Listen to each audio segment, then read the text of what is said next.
خوش آمدید. چطوری؟ به استاد حسن ریوندی. سلام.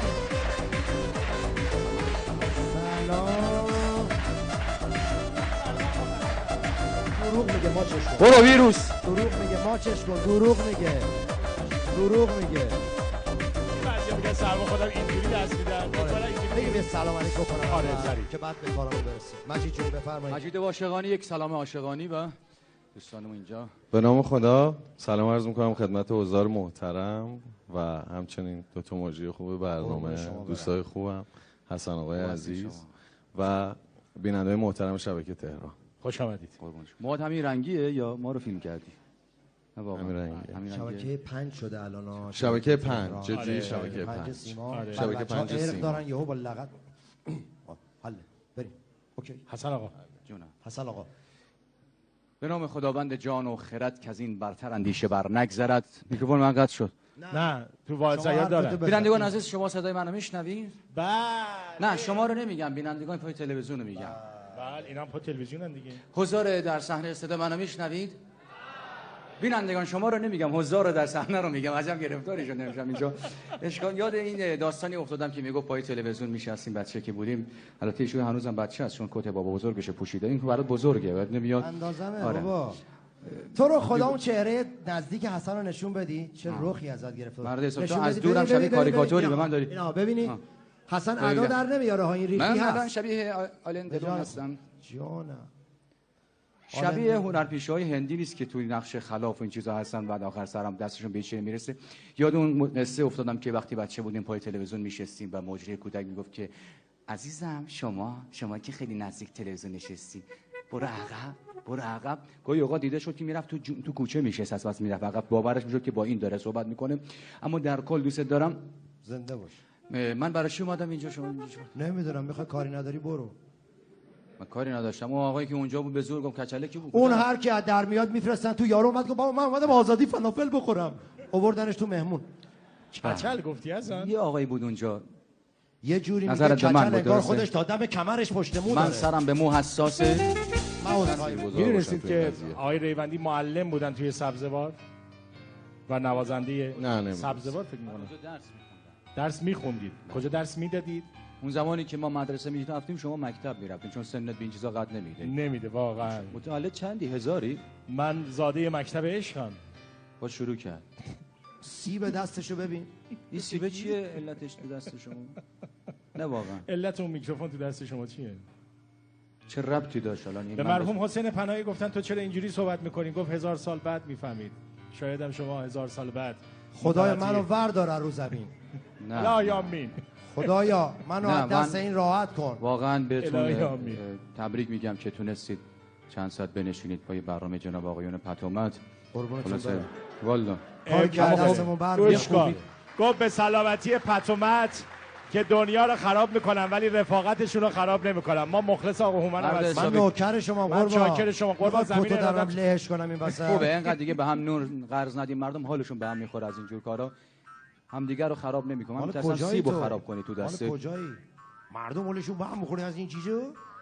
نه جون تو یهو لحظه. یعنی احتمال داره که به نظر شما با در پایتخت چیه آقای ارداقی؟ چیه مشکلت الان؟ پایتخت 4 ماشین داره رد میشه از اینجا اینجوری کرده یه ساعته. تریلی داره میاد بره. بذار زندگیمونو بکنیم. بذار این 5 دقیقه هم حرفمو بزنم برم سر زندگیم. میگه باشه. جان؟ نه ارداقی رو دوست دارم. خدا اینقدر آدم دقیق آدم حالش به هم میخوره. ماشاءالله. حسن آقا میفرمودید. خب ما بشینیم یا وایسیم؟ خسته شدیم. بشینیم به نظر من. حسن آقا میخواد بشینی. اومدیم خودتون رو ببینیم. بشینی. یا الله. خب حسن آقا این جنگ شادی برنامه برج آزادیه. یه ذره حضار محترم و بینندگان عزیز ما رو شاد بفرمایید که بهترین هنره. مرسی. من مگه سر به سر شما بذارم یه مدلایی که دوستان شاد بشن اما خب از رو نمیری. من نه با هم بخندیم. با هم نخندیم. قشنگتره. مرد حسابی ما داشتیم فیلم بازی میکردیم. آها اینقدر نمیفهمم. تو باعث شدی که من نزونم نقش خودم رو در مقابل این مرد. حاقی که مشت برداشت بکاش.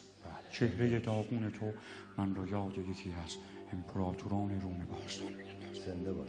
تو متولد تاریخ کهن هستی. خدا شفا بده. تو را از زیر خاکسترهای آشیانه ققنوس خدا همه مریضان با وجود مشغله که داشتی و باور کن من اینقدر الان فجر خستم، من چند شبه واقعا نخوابیدم. خدا قوت، خسته نباشید و به خاطر مشغله فراوانی که تو ایام دهه فجر داری و باید جاهای مختلف تو چیکار می‌کنی موهات نمیریزه؟ ها؟ چی میزنی به موهات نمیریزه؟ خب تو چه اتفاقی افتاد اینجوری شد؟ من سرم به مو حساسه. من یه روزی مثل خود تو جنگلی انبوه روی سرم بود. چرا اینجوری شد؟ تا اینکه یکی از رفقام که آدمی بود، تو رو خدا نخندید بابا، این ادا در نمیاره، قیافش همین شکلیه. نه خدایی الان قیافه من کاریکاتوری تر یا ایشون؟ جفتمون. بیا چه جفتتون، اینا چه پایان جفتتون. نه شما بیرون وایسا من کارت دارم. نه جون من اون وسط کی بود؟ جفتتون. چجوری گفت؟ جفتتون. اصلا خیلی کم داریم باریکلا. تو که زیاد داری یه خورده بده من کمم برطرف بشه. بریم با هم بیرون صحبت میکنیم.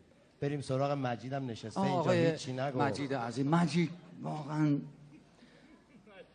وقتی به تو نگاه میکنم الان زوجه منم.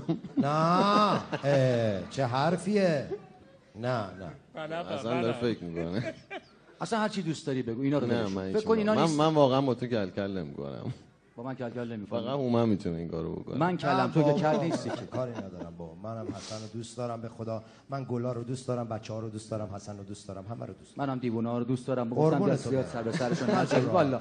گناه دارم. اونا به اندازه کافی. جانم آقای ارداغی 1 دقیقه مونده. خب صحبت اصلا این 1 دقیقه مردم رو شاد کن. عزیزم بابا بذار خداحافظی بکنیم بعد حسن با حسن تموم کنیم. حسن ختام بشه حسن. آقا شما وقت دارین؟ ببینید دوستان از اتاق فرمان الان گفتن که حدود 1 دقیقه بیشتر ما فرصت نداریم که در خدمت برنامه تلویزیونی و زنده باشین که بینندگان پای گیرنده هاشون نشستن. بعد از اون تو بهتر از من صحبت می‌کنی. نه فقط 1 دقیقه مونده، تو بعدش وایسا با مردم اینجا هستی. شما موافق هستی که تا صبح اینجا من براتون برنامه اجرا کنم؟ یعنی فردا کاری چیزی ندارین؟